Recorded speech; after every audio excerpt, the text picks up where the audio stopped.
warahmatullahi wabarakatuh. Subahul khair. Selamat pagi anak-anak Nabi kelas 6. Kaifa halukum? Alhamdulillah sehat semua ya. Abi selalu berdoa untuk kalian semua. Mudah-mudahan Allah Subhanahu wa taala selalu memberikan kesehatan untuk kalian semua, sehingganya kalian tetap bisa semangat untuk mengikuti pembelajaran dari Umi dan Abinya.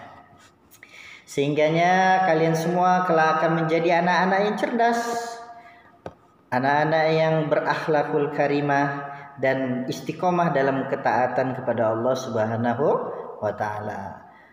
Baik anak-anak Abi, pada kesempatan hari ini Abi akan mengajarkan tentang iman kepada qada dan qadar.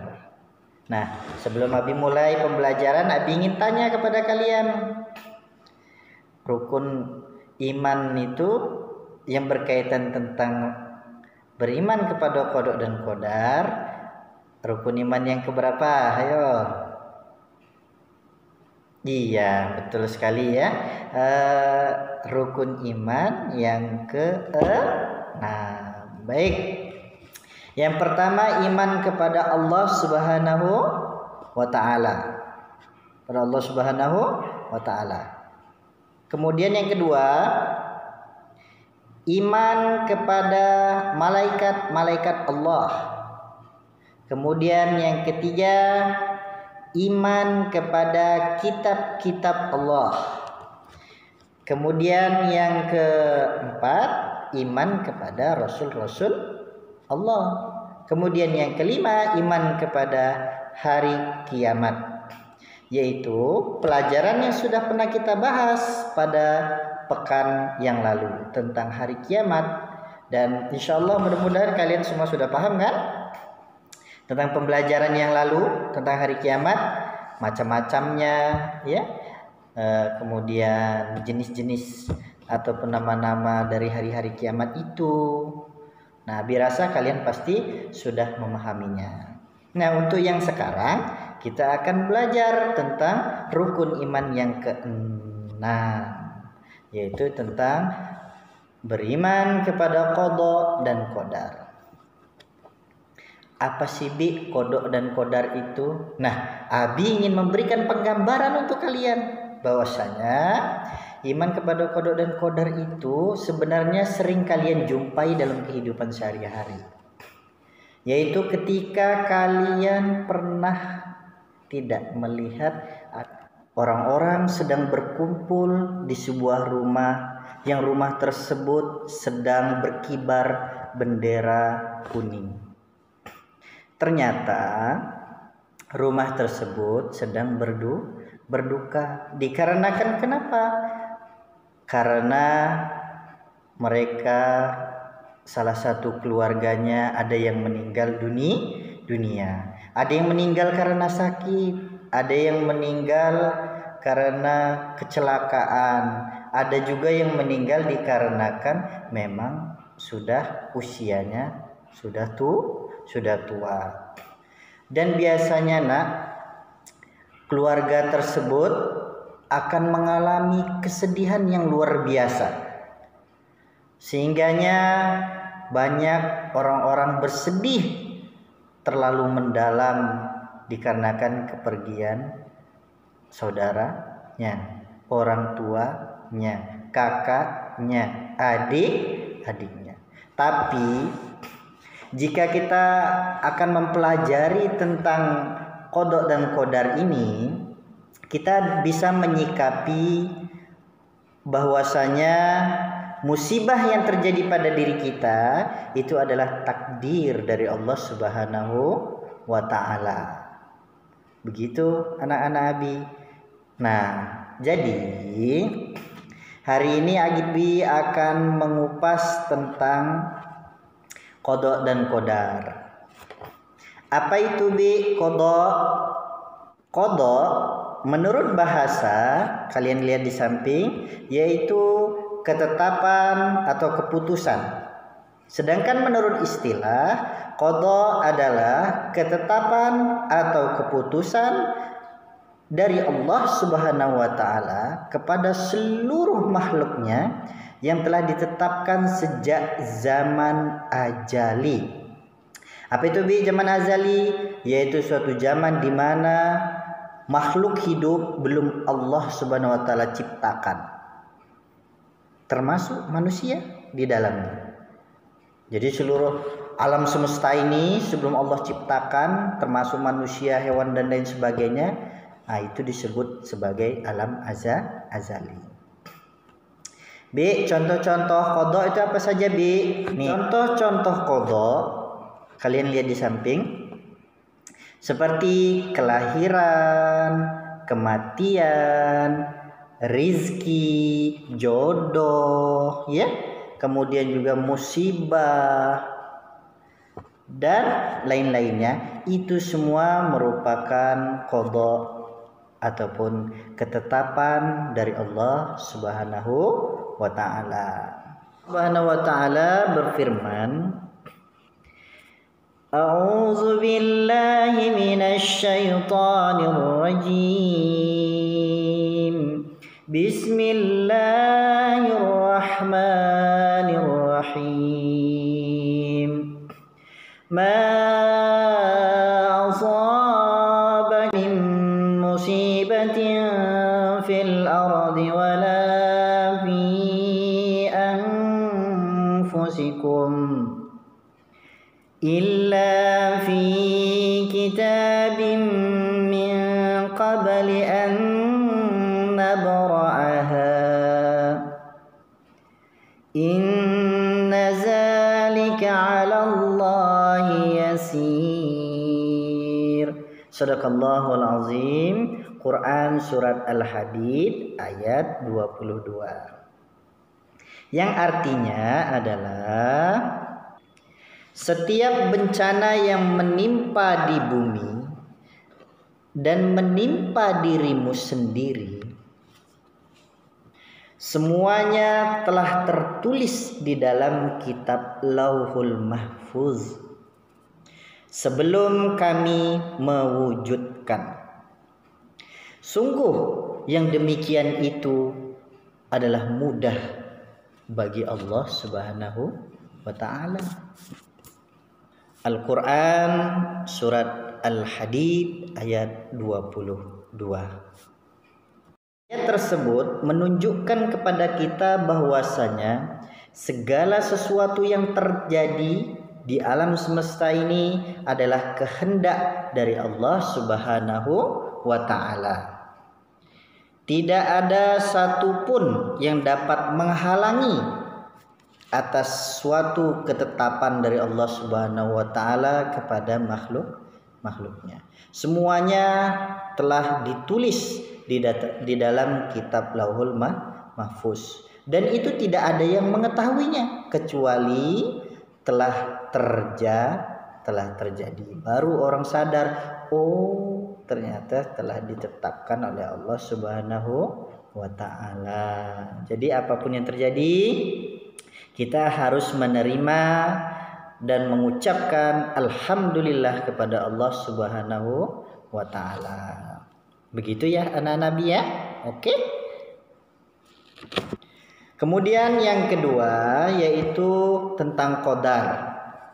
Apa itu bi qadar? Qadar menurut bahasa adalah ukuran, ya, ukuran ketentuan. Sedangkan menurut istilah, qadar adalah ukuran ketentuan yang telah Allah tetapkan kepada semua makhluknya.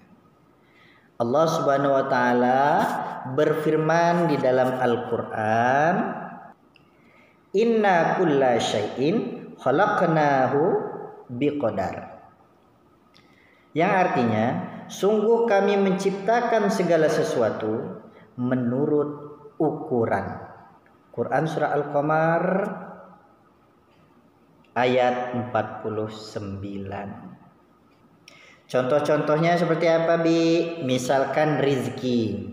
Rizki si A berbeda dengan rizki si B. Mau dia nyari ke ujung dunia manapun, kalau Allah telah menetapkan ukuran rezekinya hanya 1 gelas, maka ya 1 gelas. Kalau ukurannya 1 drum, ember, ya, ember atau drum atau lebih besar dari itu, nah segitulah rezeki yang telah Allah tetapkan kepada dia. Makanya di dunia ini ada yang orang hidupnya kaya raya, ada yang fakir ataupun miskin. Itu telah Allah tetapkan. Itu adalah ujian di dunia. Siapa yang paling baik amalnya, maka Allah akan masukkan ke dalam surga. Tidak memilih dia orang kaya ataupun dia orang miskin. Ya. Kemudian apalagi di ukurannya? Matahari. Matahari selalu terbit dari timur. Tidak mungkin matahari terbitnya dari barat. Itu sudah menjadi sebuah ukuran dari Allah Subhanahu wa taala. Seluruh garis edar planet, ya, alam semesta dan lain sebagainya itu juga sudah diukur oleh Allah Subhanahu wa taala. Bulu mata ini segini tetap, alis tetap segini. Nah, ukurannya nggak mungkin alisnya sampai sini, bulu matanya sampai sini, kumisnya juga cuman batas sini, nggak lebih, nggak kumisnya sampai sini. Nah, kalau jenggot memang agak panjang biasanya. Nah, itu sudah menjadi ukuran ketentuan, ya, dari Allah Subhanahu wa taala. Ya, nak, ya. Kemudian ada buah dari pohon, jatuhnya pasti ke bumi atau ke tanah. Itu sudah menjadi ukuran dari Allah Subhanahu. Gak mungkin buah jatuh terus membal lagi ke atas langit. Nah, itu namanya gaya gravitasi, termasuk ukuran dari Allah Subhanahu wa taala. Ya, nak, ya. Nah, alat-alat pengukur suhu dan lain-lain sebagainya itu juga sebuah qadar dari Allah Subhanahu wa taala, ketentuan dari Allah Subhanahu wa taala. Jadi segala bentuk pengukuran, ilmu-ilmu ukur dan lain sebagainya itu adalah qadar dari Allah Subhanahu wa taala. Manusia hanya mengukurnya saja. Ukurannya sudah ditetapkan oleh Allah Subhanahu wa taala. Begitu anak-anak, ya, tentang qadar, ya. Mudah-mudahan kalian dapat memahaminya. Adapun qadar itu ataupun kodok dan qadar itu sering orang sebut dengan istilah takdir. Nah, takdir itu adalah sebuah ketentuan, ketetapan dari Allah Subhanahu wa taala. Nah, takdir inilah yang dibagi menjadi 2 macam, yaitu ada takdir mu'allaq, dilihat, ya. Kemudian ada takdir mubram. Seperti itu. Kamu dilihat juga, ya, nanya. Nah, baca. Apa sih, Bi? Takdir mu'allaq sama takdir mubram. Nah, takdir mu'allaq yaitu sebuah takdir yang bisa diusahakan. Takdirnya bisa dirubah oleh usaha manusia dengan ikhtiar ataupun usaha. Jadi contoh takdir mu'allaq itu, ya, seandainya kalian nih belum ngerti tentang suatu pelajaran, ya kalian harus belajar, maka kalian akan bisa menjadi orang pintar. Tapi kalau kalian gak mau belajar, kalau seandainya ditakdirkan kalian pintar, ya gak akan pintar kalau tidak akan belajar. Ada lagi seperti rezeki. Nah, rezeki itu juga misalkan Allah sudah takdirkan untuk dia 1 drum rezekinya, tapi dia malas kerja, nggak mau kerja. Nah, maka Allah akan memberikan rezekinya itu ya paling cuma 1 gelas, karena usahanya tadi tidak banyak. Jadinya seharusnya 1 ember nggak diambil sama dia, malas kerja, ya dapatnya akhirnya 1 gelas. Nah, itu contoh daripada takdir mu'allaq. Jadi keterkaitan takdir mu'allaq yaitu keterkaitan tentang diri kita mau atau tidaknya berusaha merubah takdir Allah Subhanahu wa taala, ya. Yang bodoh bisa menjadi pintar, yang tidak soleh bisa menjadi soleh. Seperti itu dan lain sebagainya masih bisa dirubah. Tapi ada yang kedua, takdir mubram, yaitu sebuah takdir yang tidak bisa dirubah oleh manusia. Ketetapannya sudah pasti tidak akan bisa pernah dirubah. Seperti matahari terbit dari timur, ya dari timur saja, tidak akan pernah berubah. Tapi suatu saat akan berubah menjadi dari barat. Tapi itu udah mau kiamat, ya nak ya. Hati-hati kalau sudah matahari terbit dari barat. Kemudian kematian, tidak ada yang bisa mengundurnya ataupun memajukannya. Kalau hari itu meninggal, ya meninggal. Nggak bisa dipundur-pundur, nggak bisa maju. Karena itu sudah ketentuan dari Allah Subhanahu wa Ta'ala. Contoh yang lain, misalkan terjadinya kelahiran, baik lahirnya laki-laki maupun perempuan. Nah, itu sudah menjadi ketentuan dari Allah. Nggak bisa dokter misalkan merubah, atas keinginan yang ibu hamilnya, minta yang laki-laki aja dong. Mana bisa? Ya. Nah, kalau yang misalkan Allah tetapkan laki-laki, ya tetap laki-laki. Kalau perempuan harus perempuan. Tidak bisa dirubah ketentuan Allah Subhanahu wa Ta'ala. Nah, seperti itu ya, anak-anak ya, terkait takdir mubram. Terakhir, takdir mubram, seandainya hari ini Allah jadikan kiamat, maka terjadinya hari kiamat. Hari kiamat itu sudah menjadi ketetapan yang pasti dari Allah Subhanahu wa Ta'ala. Tidak bisa dirubah-rubah ketetapan tentang hari kiamat, dan datangnya pun akan dadakan, tidak dikasih informasi tanggal untuk terjadinya hari kiamat. Nah, itu salah satu daripada takdir mubram yang insya Allah pasti akan terjadi dan tidak akan pernah bergeser ataupun berubah dari ketetapan Allah Subhanahu wa Ta'ala. Mau memilih takdir itu menjadi mu'alaq. Kalau ingin menjadi mu'alaq, maka ayo segera rajin-rajin belajar agar menjadi pintar. Itu saja pesan dari Abi terkait pembelajaran kita hari ini. Yang mau nilainya bagus, maka kerjakan ujiannya juga dengan bagus, dengan baik. Gitu ya, supaya kalian menjadi anak yang rajin, anak yang soleh, insya Allah bermanfaat, berbakti kepada kedua orang ketuanya. Itulah hikmah daripada kita beriman kepada qada dan qadar. Harus bersungguh-sungguh dalam menjalani kehidupan. Harus bersungguh-sungguh dalam berusaha untuk meraih kehidupan yang lebih baik. Kemudian kita juga hikmahnya yang kedua, kita harus bisa lebih sabar dalam menghadapi ujian ataupun cobaan yang telah Allah tetapkan untuk kita. Terakhir, kita harus senantiasa selalu bersabar diri ataupun bertawakal kepada Allah Subhanahu wa Ta'ala, ya nak ya. Semua yang terjadi kita serahkan kepada Allah Subhanahu wa Ta'ala.